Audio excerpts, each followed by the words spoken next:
Ya, kita tiba di segmen keempat pemirsa dalam program Bukan Perempuan Biasa, masih bersama kami di sini dari Hotel Maxwell tentunya.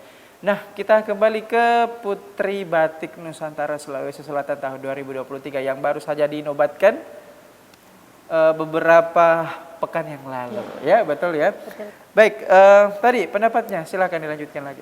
Ya, mungkin tadi tentang yang perempuan yang memiliki pendidikan yang tinggi Dan yang tidak. Ya. Ya, mungkin dari mereka ada beberapa faktor.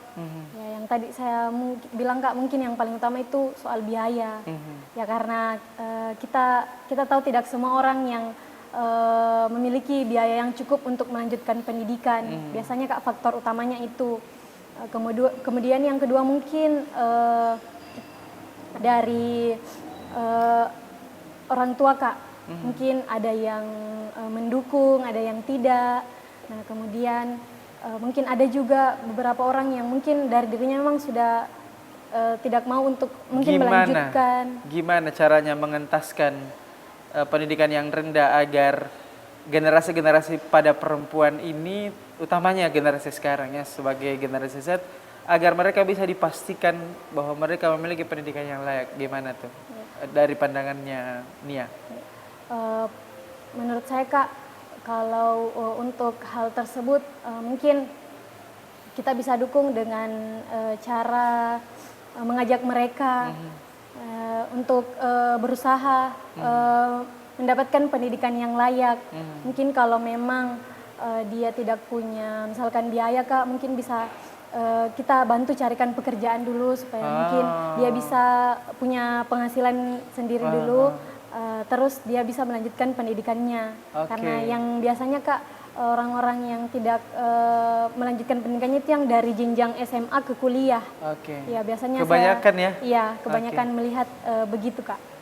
Jadi dicarikan dulu solusi, kemudian diberdayakan, ngumpulin duit, menabung, kemudian kuliah, dan bisa juga sambil kuliah sambil kerja. Ya, seperti itu. Dan tentunya juga dalam hal ini sebagai generasi Z, Nia boleh juga mengkampanyekan di sosial media ya, agar mungkin stakeholder ya ini bisa diajak kerjasama mungkin atau tergerak, pemerintah juga seperti itu, agar ada program-program yang mendorong penyediaan atau penyaluran dana seperti beasiswa agar bisa lebih tepat sasaran, terutama bagi kaum perempuan yang putus sekolah atau tidak melanjutkan ke jenjang yang lebih tinggi seperti itu ya. Nah, selanjutnya kalau untuk seputar karir nih, gimana pendapatnya Nia nih untuk perempuan yang memiliki karir yang setara atau bahkan lebih tinggi dari laki-laki, itu boleh nggak sih atau nggak boleh sama sekali atau sah-sah aja atau gimana? Ya, oke, baik Kak. Kalau menurut saya perempuan yang pertama yang setara dulu Kak sama laki-laki. Mungkin bahkan bagi saya pribadi rasanya kalau memang kita mempunyai value diri kita sudah baik lah begitu Kak, pasti rasanya kita juga ingin mempunyai pasangan yang setara dengan kita. Udah sebut-sebut pasangan cie. Jadi gemes ya, usia 11 tahun. Enggak apa-apa. Sebagai seorang profesional ya, sebagai seorang duta ya, ini bagian daripada advokasi juga, bagian daripada edukasi pemirsa. Silakan lanjut. Rasanya ingin memiliki pasangan yang setara. Betul. Nah, yang dimana mungkin rasanya kalau misalkan kita sudah banyak mengorbankan waktu untuk belajar, untuk mencari ilmu di mana-mana, terus kita tidak sama dengan orang yang setara, mungkin ada rasa dalam diri bilang kalau saya sudah capek-capek begini, masa yang saya dapatkan tidak begini. Ya, kalau mungkin Kak dari diri saya pribadi itu begitu. Kalau untuk yang kedua, kalau misalkan perempuan yang memiliki pendidikan lebih tinggi daripada laki-laki, karirnya. Mungkin Kak kembali lagi kepada pasangannya bagaimana. Cuma pastilah dalam posisi laki-laki tersebut memiliki rasa insecure, karena insecure laki-laki itu Kak pasti lebih ke bagian materi lah.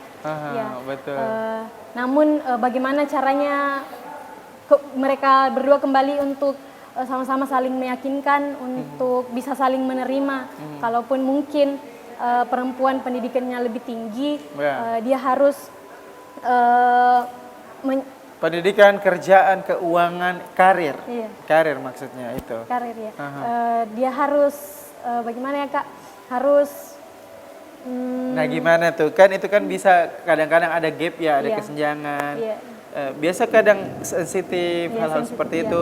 Misalnya bukan cuma terjadi di pasangan, tetapi bersaudara. Misalnya iya. saudara perempuannya, adik perempuannya atau kakak perempuan dari si laki-laki lebih tinggi karirnya.